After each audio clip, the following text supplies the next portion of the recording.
mateso ya Bwana wetu Yesu Kristo yalivyoandikwa na Mtakatifu Marko. Mara kulipokuwa asubuhi, wakuu wa makuhani walifanya shauri pamoja na wazee na waandishi na baraza nzima, wakamfunga Yesu, wakamchukua, wakampeleka mbele ya Pilato. Pilato akamuuliza, wewe ndiwe mfalme wa Wayahudi? Akajibu akamwambia, Wewe wasema. nao wakuu wa makuhani walikuwa wakimshtaki mambo mengi. Pilato akamuuliza tena akisema, Kujibu neno, tazama ni mambo mangapi wanayokushitaki. wala Yesu hakujibu neno tena. Hata Pilato akastaajabu.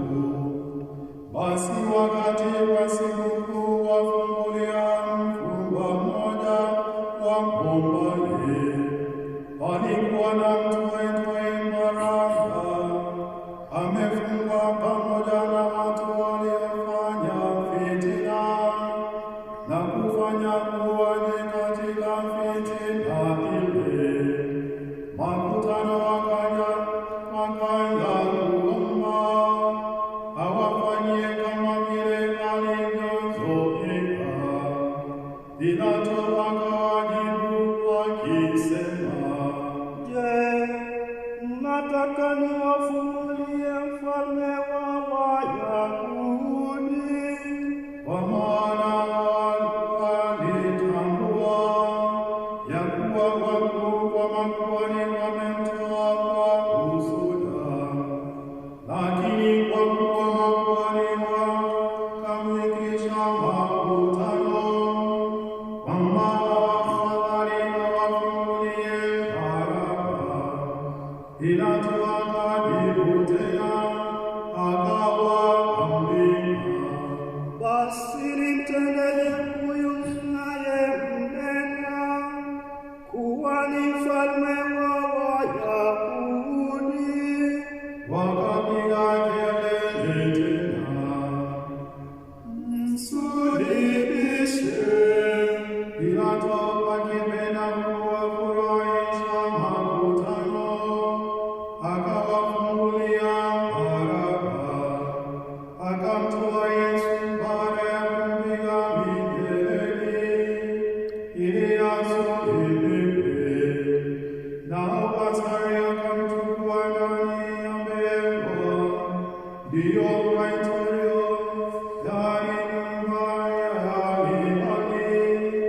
Wakakusanya pamoja kikosi kizima, wakamvika vazi la rangi ya zambarau, wakasokota taji la miiba, wakamtia kichwani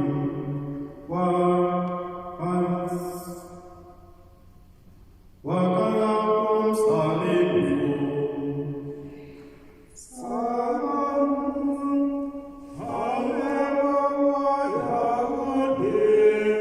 Wakampiga kazi kwa kichwa, wakamtemea mate, wakampiga magoti, wakamsujudia.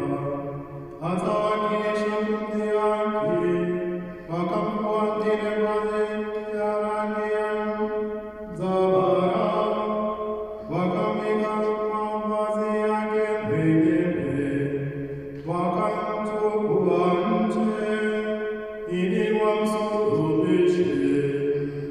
Wakamshurutisha mtu aliyekuwa akipita akitoka mashamba, Simoni Mkirene, baba ya Iskanda na Rufo, ili achukue msalaba wake.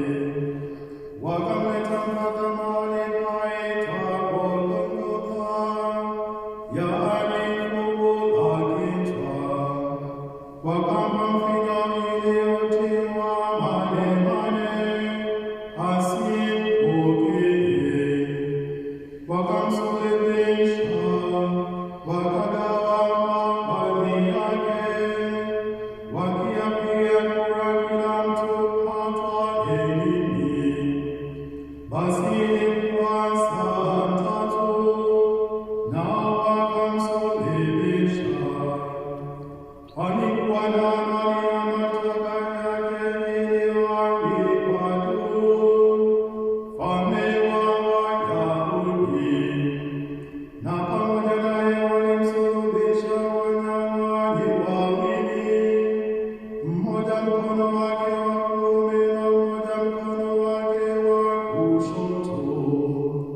alikuwamo Mariamu Magdalene na Mariamu mama ya Yakobo mdogo na Yose na Salome.